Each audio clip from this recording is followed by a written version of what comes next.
and it's all self. One has noted, and I think it's really interesting, I don't know that it's a coincidence, but the letter I is at the center of the word pride, and so too is the letter I at the center of the word sin.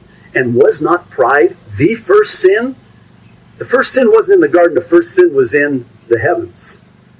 When Lucifer, the archangel, said, I will ascend my throne. I, some 7-8 times, I,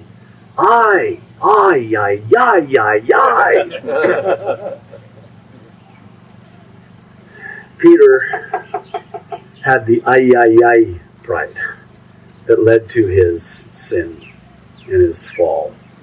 And I want to take a closer look at the succession of events, the progression of how it all happened prior to, because Peter didn't just there by the enemy's fire as they were taking Jesus away to be crucified. He didn't just all of a sudden just deny the Lord. No, there was a succession, a progression of events that led up to it that made him ripe for the fall. And that's why I believe we're given those details in the Scripture so that we could see them and learn from them and hopefully, by the grace of God, avoid them.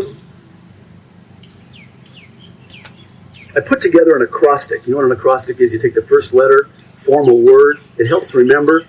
It helps you to remember it. The acrostic is satanic. Satanic. And I want to look at all of these things that led to Peter's fall in the form of an acrostic.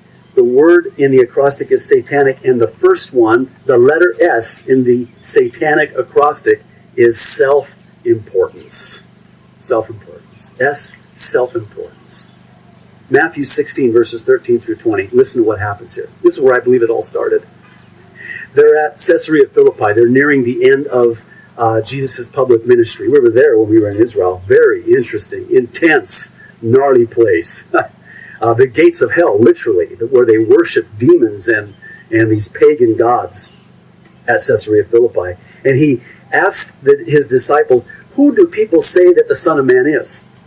And verse 14, they replied, some say John the Baptist, others say Elijah, and still others Jeremiah or one of the prophets. Wrong answers, disciples. Now, verse 15, Jesus says, but what about you? He asked, who do you say that I am?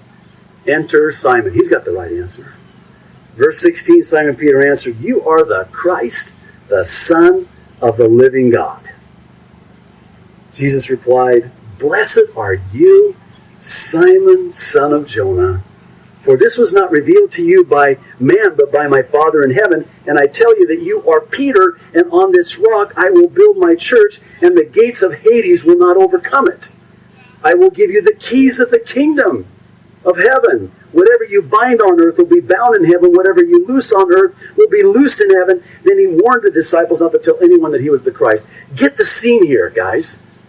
There's this huge rock mountain that's called Banias in Arabic, or Caesarea Philippi, and unbelievable place, very intense place. It was the headquarters for satanic worship. And here Jesus is saying to Peter, Peter, you're blessed. Good answer, Peter. I'm going to build my church on that confession, Peter. Peter, I'm going to give you the keys to the kingdom, Peter. I'm going to make you Pope, Peter. No, that's not in the text. But the Catholics thought that, but that's a misinterpretation. Be that as it may, Peter is probably thinking, that's what I'm talking about. Did you hear that, guys? Did you hear what he just said? Hey, when you're given keys, you must be important. You must be important, huh? On the mainland, when we owned our own church at our own building at the church I pastored, and so we would have the board members and the staff and some of the people that were in key positions. We would give them keys. Oh, you should have seen their whole disposition changed. They pulled their keys out of their pocket. I got the keys. Wow, you must be important. You got the keys. Now, when somebody would step down. We'd have to get the keys back. You never have so much of a difficulty trying to get the keys back from somebody, because all of a sudden now that was their importance. I got the keys. Did you see my keys? I got the keys. You need to get in there? I got the keys. I'm important enough to have keys. I suggest to you that this went to Peter's head. This went to Peter's head. He thought more highly of himself than he ought. Listen, it starts here, it's birthed here, and it's the beginning of the end here when you and I think more highly of ourselves than we ought. You know, the most dangerous time for you and for me is right after a success, especially in ministry. Because the tendency is to think, Did you see that? That was pretty good, wasn't it? Yeah. We were in Russia. This was my first trip to Russia, right after 9/11.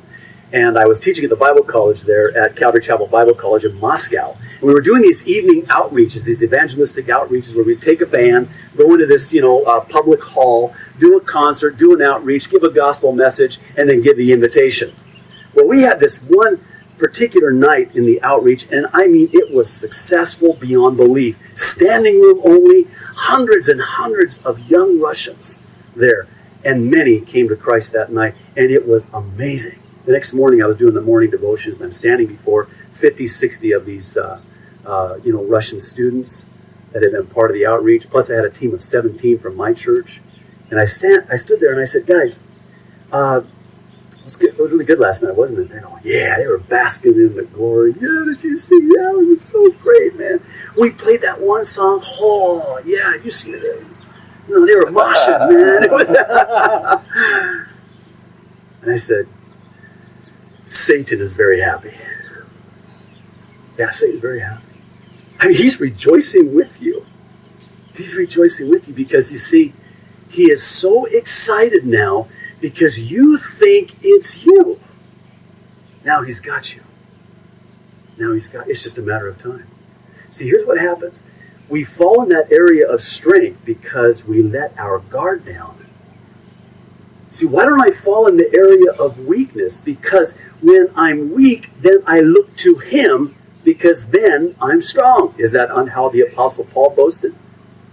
See, I know my weak areas, and I shore up those weak areas, and I'm completely, totally, humbly dependent on the Lord because of that weakness. I know in and of myself, I'm toast. That's why I have to depend on God for my strength. Conversely, in those areas of strength where I think that it's me, and I have an overestimated value of who I am and my role, and here's what happens. Satan comes along and goes, wow, that was really good, wasn't it? No wonder God uses you. There's just something about you. I mean, obviously, God saw that potential in you to use you. That's why he called you. And so you start thinking, wow, I'm pretty important in God's kingdom. I got the keys. Did you see my keys? I'm pretty important in God's kingdom. That's the beginning of it. You can start the watch. It's just a matter of time.